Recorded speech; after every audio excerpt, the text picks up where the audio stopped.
جب تم کسی شخص کو تنہا دیکھو تو یہ سمجھ لو کہ وہ ایک سچا انسان ہے، کیونکہ بھیڑ ہمیشہ منافق کے گرد جمع ہوتی ہے۔ اچھا انسان خود غرض نہیں ہوتا، وہ بس ان لوگوں سے فاصلے بنا لیتا ہے جو اس کی قدر نہیں جانتے۔ رسول اکرم نے فرمایا کہ صدقہ کرنے سے مال میں کوئی کمی نہیں آتی۔ ارد کیا گیا کہ یہ کیسے معلوم ہو؟ فرمایا جس انسان میں جتنا زیادہ احساس اور درد ہوگا وہ اتنا ہی زیادہ قیمتی ہوگا۔ حضرت علی رضی اللہ تعالی عنہ نے فرمایا کپڑے، چہرہ اور زبان اکثر دھوکہ دے جاتے ہیں۔ انسان کی اصل حقیقت وقت آنے پر ظاہر ہوتی ہے۔ تمہاری جو حالت تنہائی میں ہوتی ہے وہی حالت قبر میں بھی ہوگی۔ فاصلے کبھی اہم نہیں ہوتے اگر رشتوں کی جڑیں مضبوط ہوں۔ ہر آزمائش اللہ کا فیصلہ ہے اور اللہ کا ہر فیصلہ بہترین ہوتا ہے۔ برا وقت بھی ایک خاص کمال رکھتا ہے۔ صاحب جی کہنے والے بھی اسی وقت تو پر آ جاتے ہیں۔ گھر چاہے چھوٹا ہو یا بڑا، اگر اس میں مٹھاس نہ ہو تو انسان تو کیا چیونٹیاں بھی نہیں ٹھہرتے۔ اصل سکون اس بات میں ہے کہ لوگوں سے بہتر میرا رب مجھے جانتا ہے۔ اللہ کا بہت بڑا کرم ہے کہ اس نے ہمیں بھول جانے کی صلاحیت دی، ورنہ ایک دکھ ہمیشہ کے لیے دکھ بن جاتا۔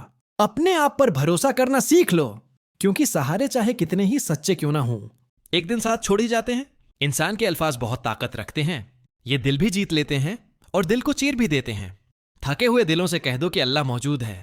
اللہ فرماتا ہے پریشان نہ ہو، میں خیر عطا کرنے سے پہلے تمہیں آزمائشوں سے گزارتا ہوں۔ سچائی اور نیکی کا راستہ بلاشبہ مشکل ہوتا ہے، مگر اس کی منزل نہایت خوبصورت ہوتی ہے۔ جبکہ برائی کا راستہ آسان لگتا ہے لیکن انجام تباہی ہوتا ہے۔ قرآن پاک میں اللہ تعالی فرماتا ہے کہ تمہاری مدد اور حمایت کے لیے اللہ ہی کافی ہے۔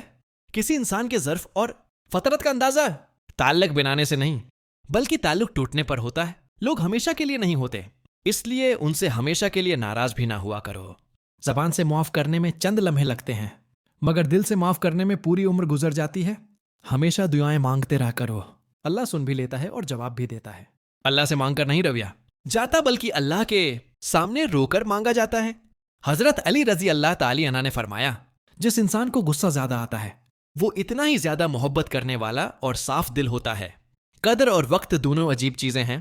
جس کی قدر کرو وہ وقت نہیں دیتا اور جسے وقت دو وہ قدر نہیں کرتا۔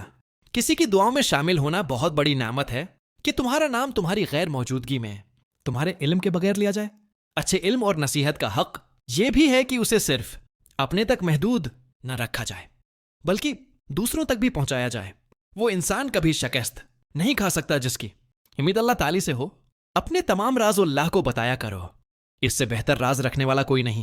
ہم بعض لوگوں کو ضرورت سے زیادہ مقام دے کر خود کو نقصان پہنچاتے ہیں، اور جب وہی لوگ کم ضرف ثابت ہوتے ہیں تو بدلے میں ہماری آنکھیں آنسوؤں سے اور دل درد سے بھر جاتا ہے۔ صرف اللہ ہی ہے جو تمہارے دل کا بوجھ ہلکا کر سکتا ہے۔ یا اللہ تیرا شکر ہے کہ تو نے ہمیں بہترین کھانا دیا، بہترین لباس عطا کیا اور بہترین جگہ پر رکھا۔